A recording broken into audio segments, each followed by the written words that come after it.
Karma came a-knocking on Carlee Russell's door, and girl might be going away to jail for a year. Let's talk about it.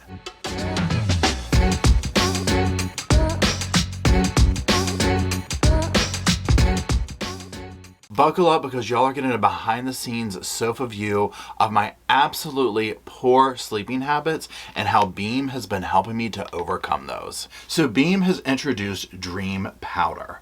Now this comes in a CBD version or a non-CBD version. I went ahead and got the CBD version. Now there's a variety of ingredients in this, and the one that I got, there's nano CBD, no THC, and triple lab tested. There's reishi mushroom, magnesium, even melatonin in there. All of this is geared towards helping you fall asleep, stay asleep, waking up refreshed, none of that sleep hangover. Now for me, two of the best things from this have been, number one, 15 calories. Number two, none of that like grogginess stuff when you wake up the next day, like some of my prescription meds give me. And number three, this cinnamon cocoa flavor is amazing. So Dream Powder comes in different flavors and potencies. Now the flavors are amazing. There's the Beams CBD Dream Powder Original Cinnamon Cocoa, Chocolate Peanut Butter, Sea Salt Caramel, Chocolate Raspberry, White Chocolate Peppermint, and Mint Chip. Y'all, sign me up for all of them, okay? Now the non-CBD Dream Powders are Original Cinnamon Cocoa and Chocolate Peanut Butter. Okay, so like I said, y'all, I have absolutely horrifying sleep patterns, right? So I sleep with a BiPAP machine, and if you follow me, you know Roscoe is elderly. He sleeps in the bed with me. He gets up all night long to drink water. I have his little water bowl on the bed, but he'll want to use the bathroom at some point. So I have serious problems falling asleep and mostly staying asleep. So a Dream, what I wanted to do was just like make it a nighttime routine, right? I wanted to sit there and make my little cup and stir it up and then get a little routine with Roscoe, sit on the sofa, cuddle up and read something real relaxing and calming, you know, like we do here at the Sofa Squad. And so then all the bodies were found and the bad guys were locked up. The family got justice and everything worked out just perfectly. The end.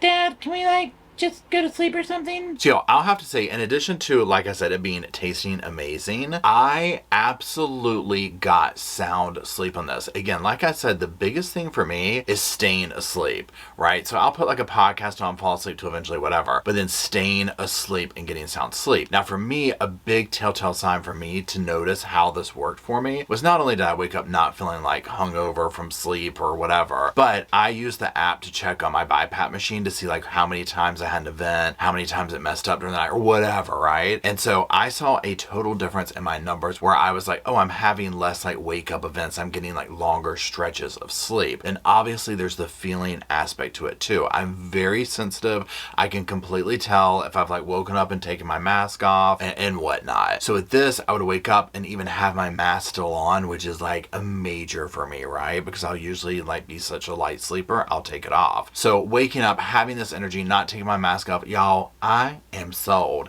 and you can be sold too. So look, they're offering the Sofa Squad a major deal. You can subscribe and save 20% plus get an additional 15% off and a free frother with my code ReportingLive when you click my link below. Look, that's up to 35% off the original price. You can pause it, skip it, or cancel anytime. There's literally no risk. Hello, Sofa Squad, and welcome back to the sofa. Sofa's back there, Roscoe's back there, I'm right here, you're right there. Now, what we're going to be talking about today is a quick update in the Carlee Russell case. Y'all, I Google once a day this girl's name, and I will think about her every time I eat the Cheez-Its. So, that being said, there is finally an update, and I'm not going to lie, y'all, this, I was like, oh, they mean business. I thought they might have just slapped her a little bit on the hand, but no. So we're going to talk about it. Now, there might be some new people to the channel, new people to true crime, all that. So we're going to do a little quick intro here about what this case is about, and then we'll go from there. Okay, so again, this is Carlee Russell. Now, on July 13th of this year, Carlee calls 911 and she's like, there's a toddler walking alongside the road, and this is completely bizarre. This is on the interstate. And so when the police respond, all they find is her car there, her red Mercedes, no toddler, and no Carlee. Y'all, this created a manhunt. This went, I mean, if you want to call it viral, it went viral. The whole town dropping everything looking for this girl. Well, it turns out basically like 48, 49 hours later, she returns home late at night to her parents' home. This is in Alabama. And just with this concocted story, basically she'd been in a hotel eating Cheez-Its. Well, then she finally confesses that she made it all up. You can imagine how ticked off everybody was. Which brings us to now. Now, what I want to do real quick is just to get us there for especially those who haven't followed it, is I want to listen to a couple of quick clips, one of them being that 911 phone call. So let's go back and listen to that. Now, when we listen to this, also be looking at the video footage. This is her car pulling up to the side of the road where she claims that this toddler was just out walking by himself on the side of the road, miraculously not getting hurt on this busy interstate, right? So let's listen and let's watch. There's just a kid just walking by themselves. Oh, hold on. Where are you? I'm right next to the exit 10 by the cover bag, like you got my minutes. Okay, so you're before the exit? Yes. Okay, and were you headed southbound or northbound? Okay, towards 280. Towards Tuscaloosa. Okay. And was the child on the left or right side? On the right side. Were they walking northbound or southbound? They're walking towards Tuscaloosa. Walking southbound. Or how old they look? What's a toddler? Like, did you like 3 or 4? Did she pull under with them? Are you still with them? Are you with the child right now? Get out of the car. Do you mind saying anything out of it? Yeah, sure, yeah. What kind of car are you in? I'm in a Mercedes-Benz. Okay, so again, you saw the clip. You see her car pulling up on the side of the road. There's no sign of a little kid walking around. There's no real sign of Carlee. I know that's kind of blurry, but when people pulled it up, it was very odd. You do see her get out of the car eventually and walk around there. But it's like, where did she go, right? The whole thing. Well, the 911 phone call, she's so poised, right? And so there's a toddler. It was so weird, and that's what took the nation by storm, right? So that being said, let's get ready to go over what happened in court. But first of all, let's look at a clip of her walking into court. Okay, so here you see her just sauntering up, right, with her team of lawyers and whatnot. Now, she definitely looks different, and we'll just leave it at that. This is the thing. This case infuriated people. Listen to what they say. Where were you for those 49 hours, Carlee? Carlee, where were you for those 49 hours?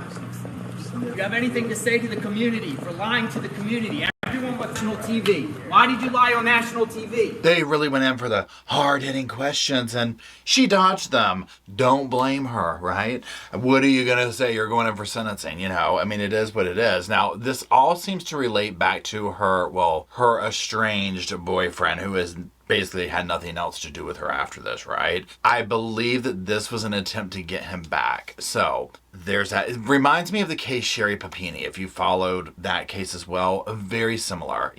Here are these two ladies, seemingly have everything going for them. Beautiful families, seemingly had their heads on their shoulders. Carlee was like this nurse, the whole 9 yards. And so you don't expect this level of like next level drama out of these type people. You're like, what?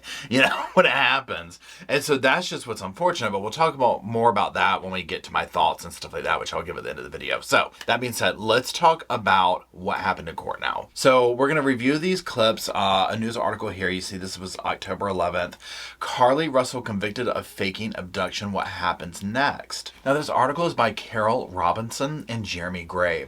It says a guilty verdict handed down by Hoover Municipal Judge on Wednesday in the false abduction of 26-year-old Carlee Russell is not the end of the case that captured America's attention. Russell pleaded not guilty to misdemeanor charges of false reporting to law enforcement authorities and falsely reporting an incident. However, Municipal Judge Brad Bishop found her guilty based on the recommendation of state prosecutors. Bishop recommended 1 year in jail, and $17,874 in restitution. And he also recommended 2 fines of $831 each. So it says here's what's to happen next. To look at it, she is appealing the verdict.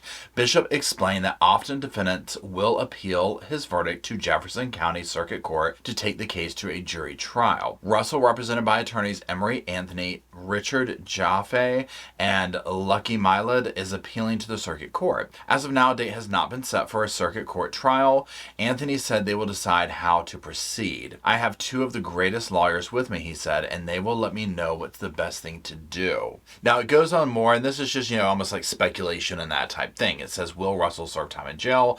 Anthony said Russell's legal team completely disagrees with jail time for a Class A misdemeanor, especially when it's her first offense. The lawyer said he believes the amount of restitution sounded fair given the resources expended during the search. We'll circle back to that in a minute. If you can find where someone was put in jail for that, bring the file to me and I'll look at it, he said.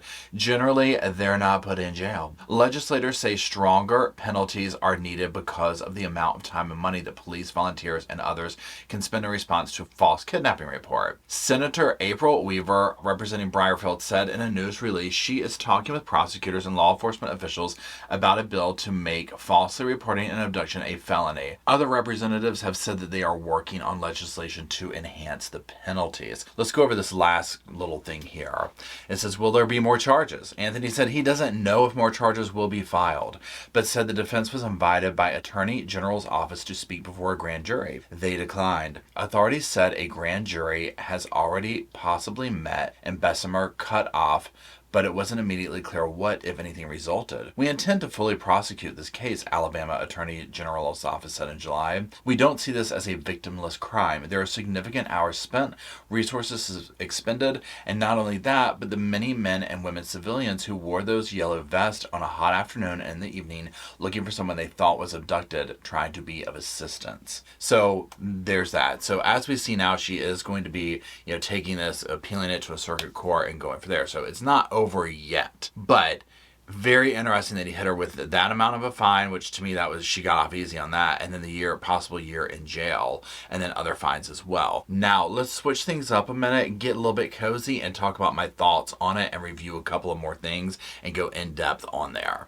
Okay, everybody, so I wanted to get comfy, get my little puppy, Mr. Roscoe, and my little fall fuzzy wuzzy blanket that a Sofa Squad member made for me years ago. And let's go back over a couple of things and just talk about like personal thoughts. Let's have our time on the sofa, but it's a big chair right now, you know what I'm saying? Okay, so I want to just go back over a couple of points in the article and just give my thoughts on them or whatever. So let's go over the first one. Okay, so I understand the defense team, they're going to be like, we don't want her going to jail, this is crazy and whatnot, but on the 4th clip here at the very top where Russell's legal team completely disagrees with jail time for a Class A felony, especially when it's her first offense. Okay, so let's just stop right there for a second. If this was some whatever, like misdemeanor that was like not this, right? I get that, right? First offense, misdemeanor, I get it. I'm there with you. This is a whole other thing, right? This is extremely serious because, and we'll get back to my thoughts on this part where they say it's not a victimless crime. 100% agree. Because what this does, in my opinion,